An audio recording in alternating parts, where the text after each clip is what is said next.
we're going to start a back and forth. And what do I mean by that? I mean, I'm going to talk about something, and then in the comments, you are going to leave your questions and your ideas. Now, what are we going to talk about? We're going to talk about what it takes to be successful and really get where you want to be in music and the arts.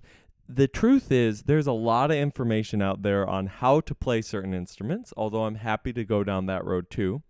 There's a lot of information vaguely about how to do certain things, but in many ways, they all fail in the same way, and that is they're not giving enough specifics because people kind of just want to be aspirational and sell people on this beautiful vision of what it takes. And when you get specific, guess what? It can get a little hard. It can get a little bit tedious.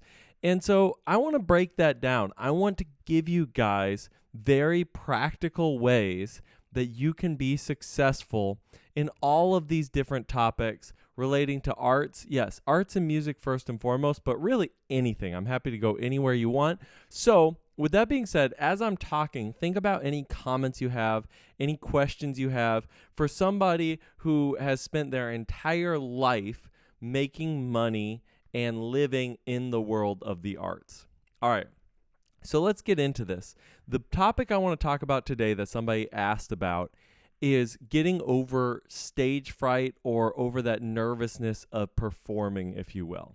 So here's the thing. Maybe you love music. Maybe it's like just your favorite thing in the world.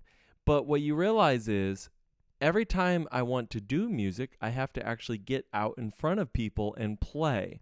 And that can be really nerve-wracking. Now, you may be just starting out, and so that's going to be recitals, right? Or maybe playing in front of a teacher. And every time you do it, you notice that your performances lack, that you make more mistakes. Maybe you're so nervous you don't even get up and perform at all. We're going to go through a few different things that you can use, and some of them are going to be super practical, and then others are going to be more of a mindset shift that you might just take years of practicing to figure out. But hopefully what we'll get to is a way that you can take where you currently are and get to a place where you can be effective at performance, no matter how you feel going into the performance. So first of all, let's just talk about what that really is. I think we all need to be honest about the biological systems that we have, because in most ways, we kind of think of them as being annoying and unhelpful. So we think of hunger signals, for example, right? It's like, I just want to eat all the time, but it's not good for my diet. Well, guess what? Your body's telling you to eat so you can continue living. That's a good thing. Think about practicing. Think about boredom. Think about pain. All of these different signals that in many ways are their own hurdle to overcome, right? But at the same time, they're actually giving us valuable information if we're really paying attention. Now, what is that nervousness feeling, that stage fright feeling? What is that telling us? I think the first thing it's telling us is this is high stakes. And yes, we can talk about, and in many ways it is true, that the stakes are nowhere near as high as we think they are. If you get up and you completely bomb, let's be honest, 9 times out of 10, it's meaningless. It doesn't matter. And in some weird ways, the irony is, once you're really good at performing, then the possibility of a bomb goes to almost zero, but that's when it would really matter, right? Once you have a big audience, you're a known name, and then you bomb, it's a big deal. When you are probably most nervous and not as good at performing, guess what? The stakes are really, really low because nobody knows who you are. And for the most part, you have supportive audiences. You have people rooting for you and who want you to succeed, right? Your friends, your family, so on and so forth. So that psychological trigger, though, is telling us something. It's telling us this is game time. We need to be on our A game. The consequences of failure are real. I think that stuff should really be paid attention to. I don't think you should just sort of roll it under the rug and try to ignore it and be like, it's not matter. It doesn't matter. I think that will get you to either a form of sort of distancing yourself from how you actually feel, which will lead to a less good performance. It might alleviate stage fright to begin with, but it would lead to a lesser performance, or actually more anxiety, because you're kind of denying how you actually feel, and that's always a dangerous route to go down. So what does that lead us to then?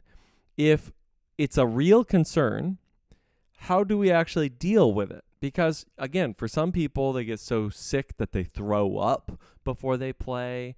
Sometimes you get so just racked with nerves, your hands are shaking, and it's very hard to play. So how do we deal with all this? I think the first thing, and this is a really obvious one, but it needs to be said, is practice.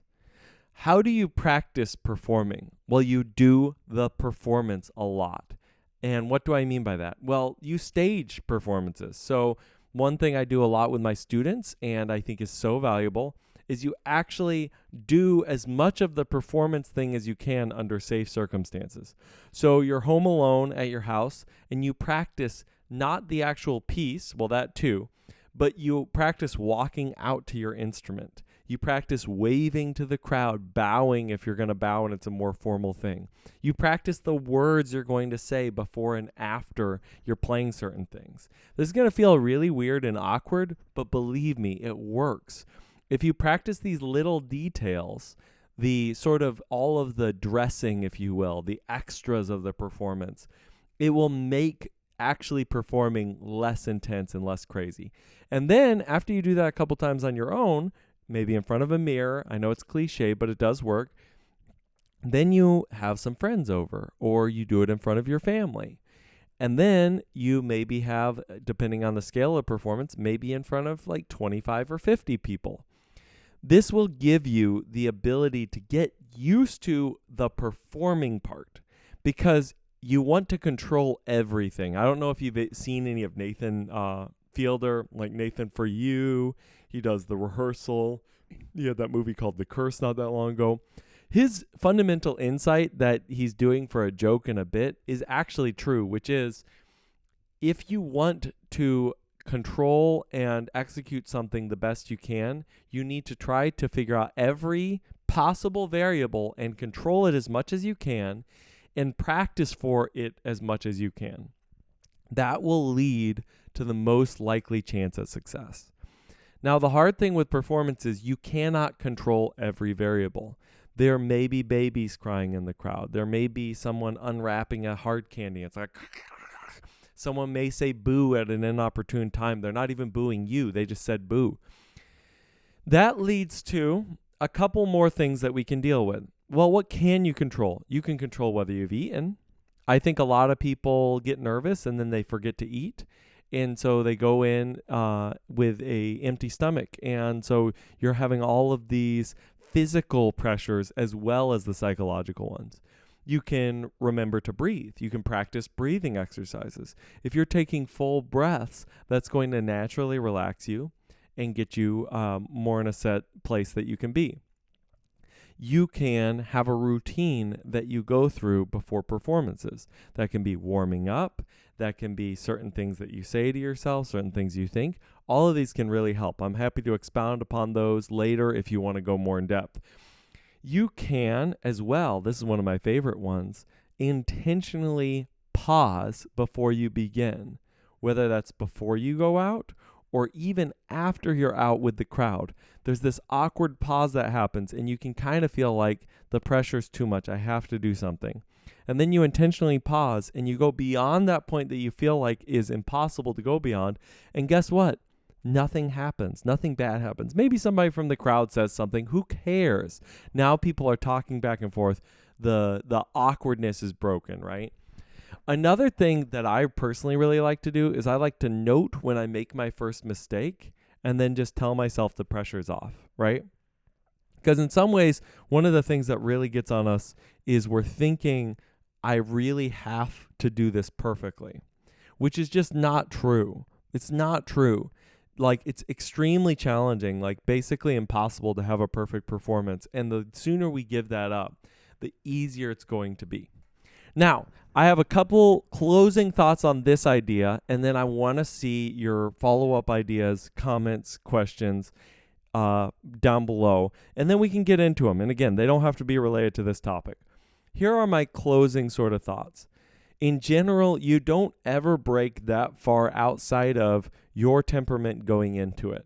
So I will tell you, for me personally, I've never really had too much of an issue with live performance. I have no problem getting in front of a camera or an audience and making a fool out of myself. I just don't embarrass easily. You may be the opposite, but you kind of have to start reframing it and thinking of it as a superpower, not as a weakness. Why would you say that that's the case? Well, the energy that you get from being nervous, from being a little scared, all of that actually can be harnessed to make yourself even more excited and even more in the moment to deliver a banger performance. And so if you view them more as a positive, you actually can take a lot of benefit from that. Now, that's kind of where I'm going to leave it. You've got physical things you should take care of, like food. You've got controlling all the variables that you can and practicing. And then you have your mindset going into it. I think that's really going to put you on a trajectory to really overcome what you're trying to do. One very, very tiny tidbit I'll put at the end here is also think about what type of performer you want to be. Some people hate going up solo. Some people hate relying on others. Just decide what you enjoy, and that can really dictate what type of performances you gear yourself towards. Maybe you don't like public speaking at all. Well, you can develop a persona where you just don't ever say any words. Or maybe you have another person in your group do all the talking. I hope this was helpful. I'm planning on making a lot more videos like this where we can really dive in depth on topics and really get some meat on these specific things, but it's going to be very dependent on your response and your commenting. That's going to really help me and propel this forward. Until next time, thank you so much, and you guys have a wonderful week.